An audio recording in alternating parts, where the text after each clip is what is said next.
भाजपमधल्या पक्षफोडीच्या घटनेमुळे पवार साहेबांच्या तसंच उद्धव ठाकरेंच्या मतांमध्ये वाढ झाली अशी टीका राष्ट्रवादी काँग्रेस शरद पवार गटाचे प्रदेशाध्यक्ष जयंत पाटील यांनी केली।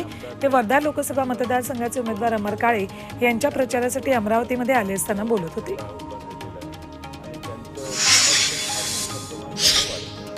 रत्नागिरी सिंधुदुर्ग मतदारसंघात लोकसभेच्या तोंडावर काँग्रेसला धक्का बसणार आहे। काँग्रेसचे नेते प्रकाश मांडवकर भाजपमध्ये प्रवेश करतात।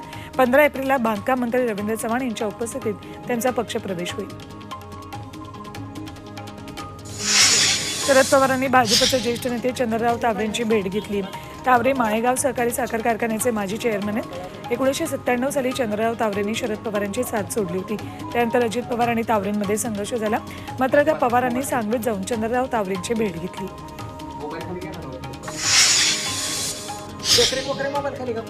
राष्ट्रवादी शरद अमृत नोनी आर्थो प्लस ये एक प्रूवन फॉर्मूला है। इसमें मौजूद नोनी फल के गुण और आयुर्वेदिक जड़ी बूटियां शरीर को जरूरी पोषक तत्व देने के साथ साथ हड्डियों और जोड़ों के घिसने, उनमें होने वाले सूजन और दर्द को रोकने में मदद करता है। दर्द मुक्त जीवन के लिए अमृत नोनी आर्थो प्लस। पवार गटाचे प्रदेशाध्यक्ष जयंत पाटील यांनी शिंदे गटाचे आमदार राजेंद्र पाटील यड्रावकरांची भेट घेतली।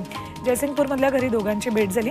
ठाकरे गटाचे हातकणंगलेचे उमेदवार सत्यजित पाटील सुरूरकर यांना निवडणुकीत मदत करावी या मागणीसाठी जयंत पाटलांनी यड्रावकरांची भेट घेतली।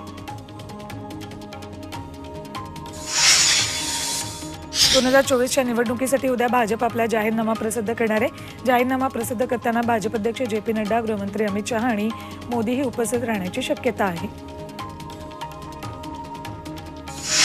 काँग्रेसच्या केंद्रीय निवडणूक समितीची आज दुपारी 4 वाजता बैठक होते। त्यात हरियाणा, पंजाब, बिहार आणि झारखंडमधील उमेदवारांच्या नावांची घोषणा होईल।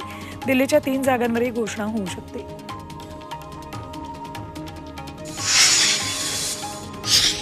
उत्तर प्रदेशात लोकसभेचा उमेदवार गळ्यात चक्क चपलांची माळ घालून प्रचार करतोय। हा उमेदवार अलीगढ लोकसभा मतदारसंघातून निवडणूक लढवतोय।